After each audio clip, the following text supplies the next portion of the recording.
Hello বন্ধুরা, আশা করি সকলে খুব ভালো আছো। আহারে বিহারে নতুন একটা ব্লগে তোমাদেরকে স্বাগত জানাই। আজ আমি তোমাদের সাথে শেয়ার করতে চলেছি একেবারে ভিন্ন স্বাদের ফুলকপির এক দুর্দান্ত রেসিপি। এর জন্য আমি এখানে নিয়ে নিয়েছি মাঝারি সাইজের একটা ফুলকপি। ফুলকপির ডাঁটাগুলোকে ছাড়িয়ে গোড়ার অংশটাকে কেটে বাদ দিয়ে দিতে হবে।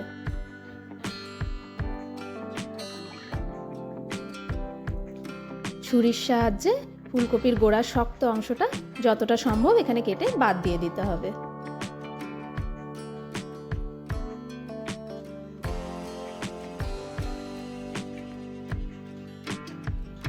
এরপর একটা পাতলা ছুরির সাহায্যে ফুলকপির উপরের এবং নিচের দিকে বেশ কিছু অংশ ছোট ছোট করে কেটে নিতে হবে, যাতে ফুলকপিটা ভালোভাবে সিদ্ধ হয়ে যায় আর এর ভেতরে নুন মশলাও খুব ভালোভাবে ঢুকে যায়।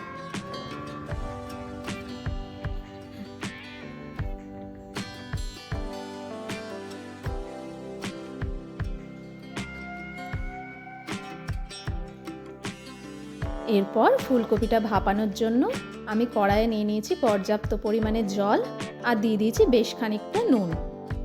এর মধ্যে আমি ফুলকপিটা প্রায় 15 থেকে 20 মিনিটের জন্য এপিট ওপিট দুপিট পাল্টে খুব ভালোভাবে সিদ্ধ করে নেব।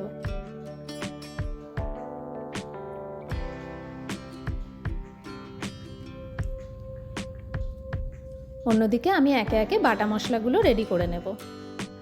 এখানে আমি নিয়ে নিয়েছি খানিকটা চার মগজের দানা, এটা আমি মিক্সিতে ভালোভাবে পেস্ট করে নেব। আরও নিয়ে নিয়েছি এখানে 2 চামচ গোটা জিরে আর 2 চামচ গোটা ধনে, এটাকেও আমি আলাদাভাবে ভালোভাবে পেস্ট করে নেব।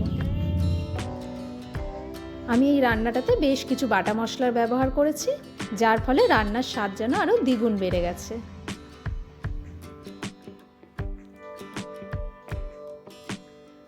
ঠিক 7 থেকে 8 মিনিট পর একবার ঢাকা খুলে আমি চেক করে নেব ফুলকপিটা সিদ্ধ হয়েছে কিনা। একটা সাইড সিদ্ধ হয়ে এলে এটাকে পাল্টি করে আবার অন্য দিকটাও ঠিক 7-8 মিনিটের জন্য আমাকে একইভাবে সিদ্ধ করে নিতে হবে। এখানে আমি নিয়ে নিয়েছি বড় পেঁয়াজের 2খানা পেঁয়াজের প্রায় 1.5 খানা মতো পেঁয়াজ, যেটা আমি মিক্সিতে পেস্ট করে নেব। আর নিয়ে নিয়েছি প্রায় 10 থেকে 12 কোয়া রসুন, ছোট 4 টুকরো আদা, 4টে কাঁচা লঙ্কা আর 2টো বড় টমেটো। এগুলোকে আমি ভালোভাবে পেস্ট করে নেব। ফুলকপিটা ভালোভাবে সিদ্ধ হয়ে এলে আমি নামিয়ে এটাকে ঠান্ডা করতে দেব।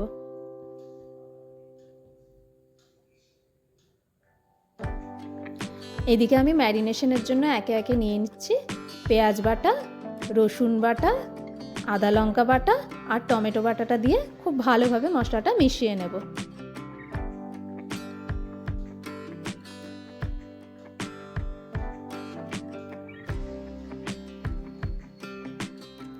আর এখানে নিয়ে নিচ্ছি বেটে রাখা ধনে জিরেটা, 4 মগজ বাটা, ফ্যাটানো টক দই প্রায় 3 চামচের মতো আর একটুখানি ধনেপাতা কুচি দিয়ে আবারও ভালো করে এটাকে মিক্স করে নেব।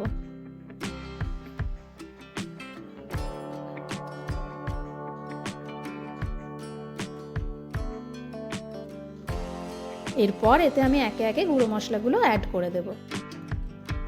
নিয়ে নিয়েছি হলুদ গুঁড়ো, লাল লঙ্কার গুঁড়ো, গরম মশলার গুঁড়ো, গোলমরিচের গুঁড়ো, কাশ্মীরি লঙ্কার গুঁড়ো, সামান্য একটু চিনি আর আন্দাজ মতো নুন।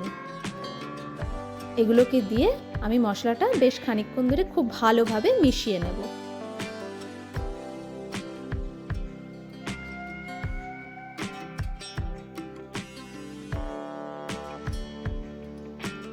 মশলাটা মেশানো হয়ে গেলে আমি এখানে দিয়ে দিয়েছি অল্প একটু মতো ক্রাশ করা কাসুরি মেথি আর সামান্য একটু সাদা তেল।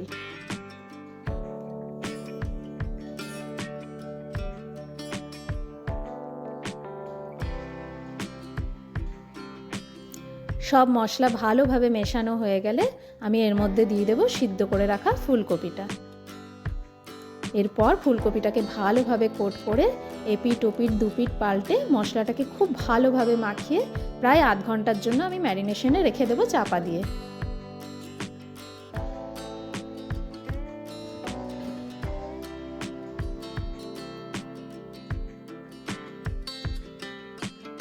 অন্যদিকে কড়াইয়ে সাদা তেল গরম করে বাকি যে অর্ধেক পেঁয়াজটা আমি কুটে রেখেছিলাম বেরেস্তার জন্য সেটা আমি ভেজে নেব।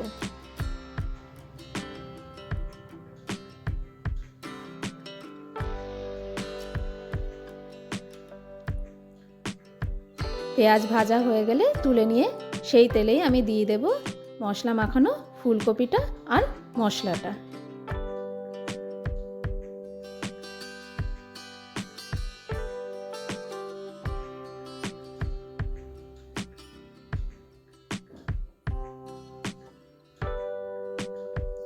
এখানে আমি মশলা ধোয়ার জলটাও ব্যবহার করেছি।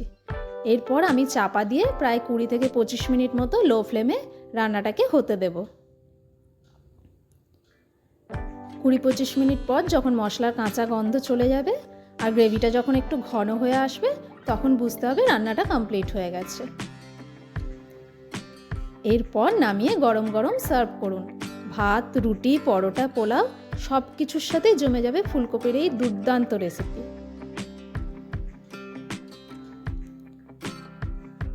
ওপর থেকে বেরেস্তা আর ধনেপাতা কুচিয়ে সার্ভ করুন অসাধারণ এই ফুলকপির রেসিপি। বন্ধুরা, তোমরাও বাড়িতে বানিয়ে আমায় কমেন্টে জানিও কেমন খেতে হয়েছে। আর অবশ্যই রেসিপিটা যদি ভালো লেগে থাকে একটা লাইক করে দিও। আর চ্যানেলটা সাবস্ক্রাইব করতে ভুলো না যেন। পরের রেসিপির নোটিফিকেশনের জন্য অবশ্যই বেল আইকনটা প্রেস করো।